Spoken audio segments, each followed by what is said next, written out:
It's a soft, non-committal hum. 2 notes, questioning, neither approving nor disapproving. Alan, still chewing, manages only a shrug and a huh, which makes no sense because he's the one who spent the majority of his life here. So, it's up to me to say loudly, no! Because we can't move. Not now, after I found an actual bubble tea place in this godforsaken backwater. Not now, when I finally got a chance to take a film class at the local college. Not now, when I've painstakingly identified a group of people I can tolerate as friends and even found a best friend. My mom's looking down at her hands, and my dad's glaring at me, so I elaborate. Dad, please say you're kidding.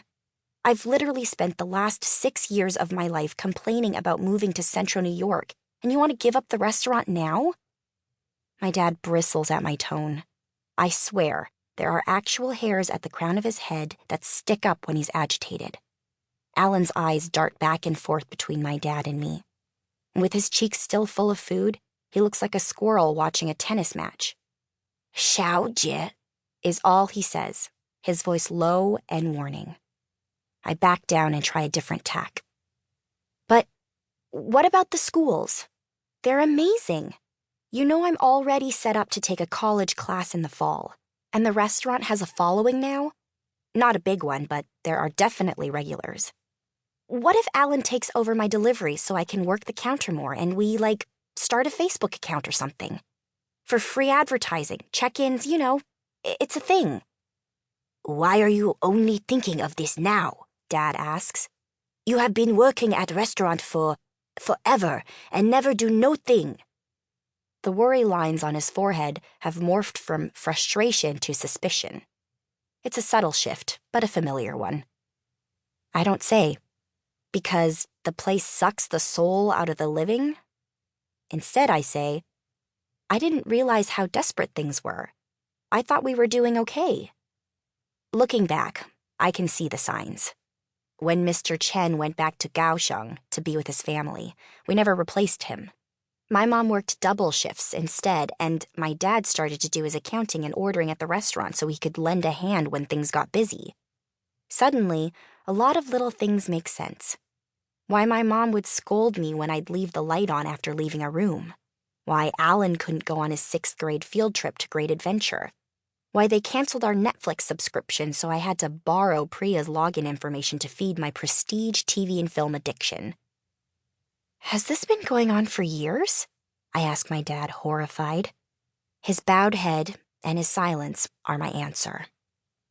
A few years ago, there was a 5.0 earthquake on the East Coast, with its epicenter in northeastern Pennsylvania.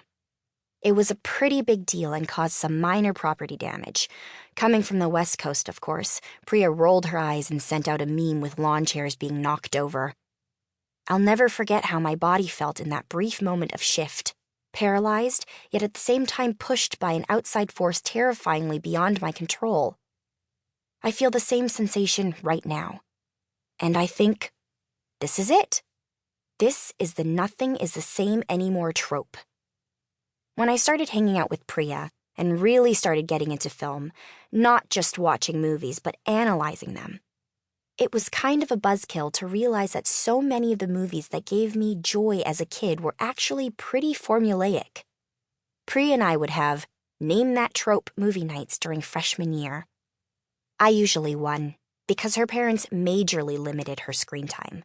Whereas mine were so busy with the restaurant, I could usually sneak in some TV with my ama. But as our game evolved from a joke into a way of seeing life, I realized that tropes are more than just cliches. They're neither good nor bad. They simply are, like earlobes and Winnie the Pooh. They're a reminder that all stories are cut from the same cloth, with patterns that are recognizable, even when they're unique and surprising.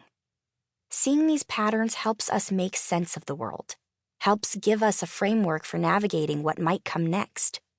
What comes next for me is the big first choice trope. Am I going to go gentle into that good night, or am I going to be dragged kicking and screaming from the life I finally built for myself?